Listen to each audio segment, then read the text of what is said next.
Fala pessoal, sou Mauro, economista do Porquê. Começa agora mais um episódio do Economista em Tudo.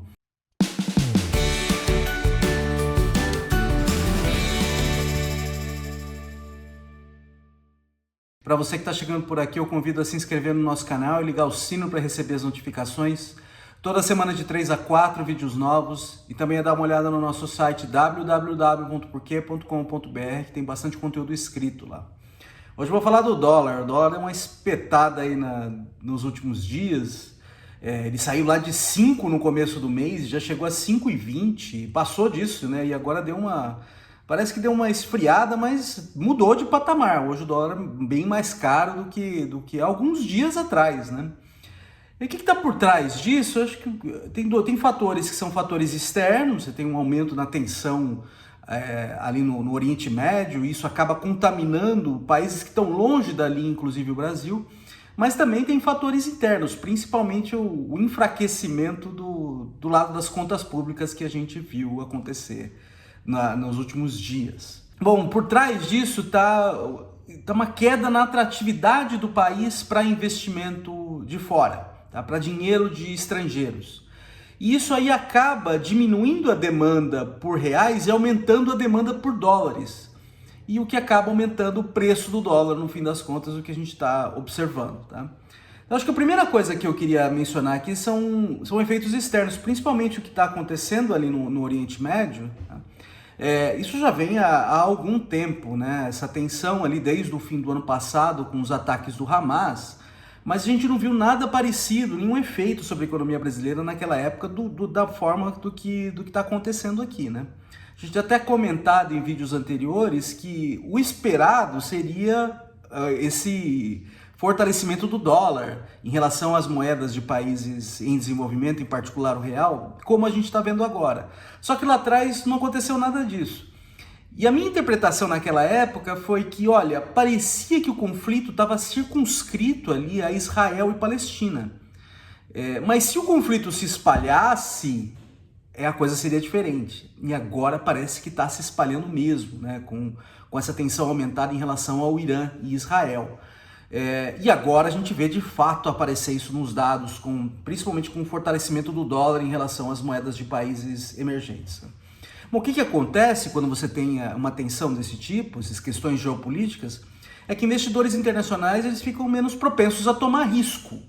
Aí eles tiram o investimento de aplicações que são mais arriscadas e correm para coisas mais seguras. Tá? E investimentos em países em desenvolvimento, em países emergentes, são tipicamente mais arriscados do que em países desenvolvidos. Então, eles pagam uma taxa de juros mais alta, só que tem um risco mais alto, esses investimentos em países em desenvolvimento. Tá?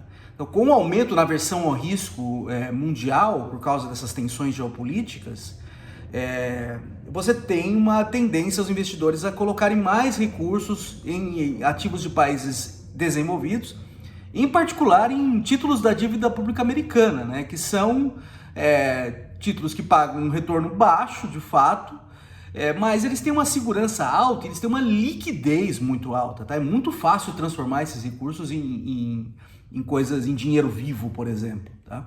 Todo mundo aceita, muita gente aceita títulos da dívida pública americana. Então você gera essa corrida em direção a ativos de países desenvolvidos, gera um fortalecimento com isso da moeda de países desenvolvidos, em particular o dólar. Tá? Então a gente vê aí no mundo inteiro o dólar se fortalecendo, principalmente com relação a moedas de países em desenvolvimento. Tá? Mas essa não é toda a história, pelo menos para o Brasil. No Brasil tem fatores internos acontecendo mais ou menos ao mesmo tempo, que é esse enfraquecimento do arcabouço fiscal. O governo demorou um tempo, mas abriu o jogo com relação à sua regra fiscal. O que é a regra fiscal?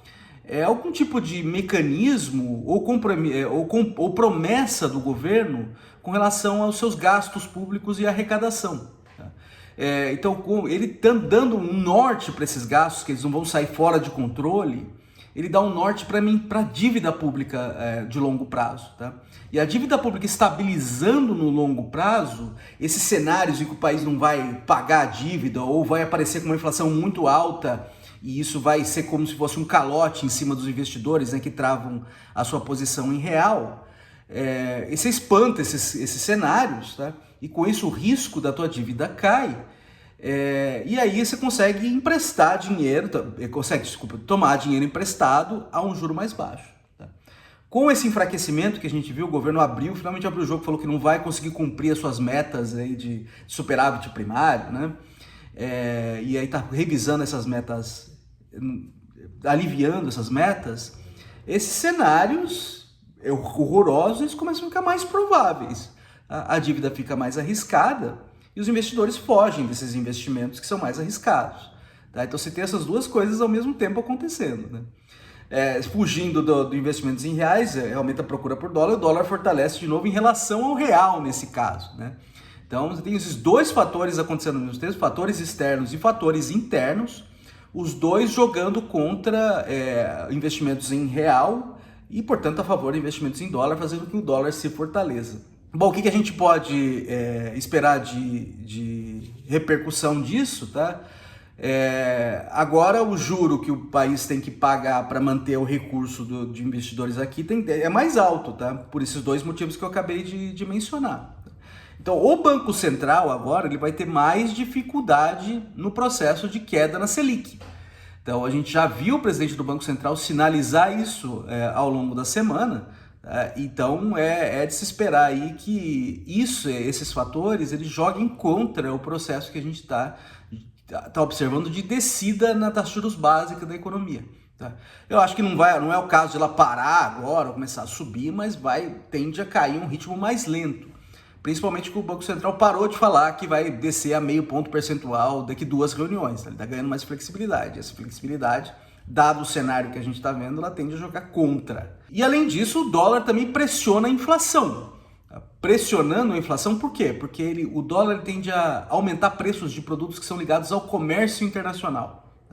Então, produtos importados é na veia o negócio, né? Porque se o preço, por exemplo, o preço de um produto está parado em dólares, só que o preço do dólar sobe, o preço em reais sobe automaticamente. Então, você tem uma pressão aí em preço de produtos importados, insumos importados também para as firmas, insumos importados mais caros, acaba encarecendo o preço dos produtos que essas firmas produzem e é repassado para o preço do produto final. Então, essas duas coisas tendem a empurrar a inflação para cima. Tá?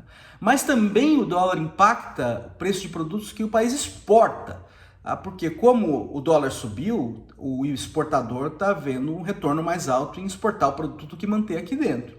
Isso tende a diminuir a oferta desses produtos aqui dentro, que também aumenta o preço. Tá? Então, o preço de produtos ligados ao comércio internacional, eles tendem a ficar pressionados agora, o que de novo vai jogar contra a inflação. Tá? E jogando contra a inflação é mais um motivo para o Banco Central dar uma segurada aí na queda na Selic.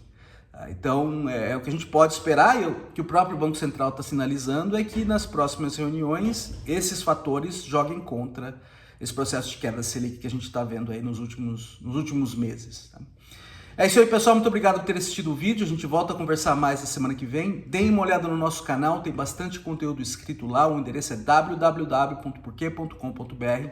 Também tem nas redes sociais, está aqui no YouTube, no Facebook, no Instagram e no Twitter. E é isso aí, até a semana que vem. Um abraço!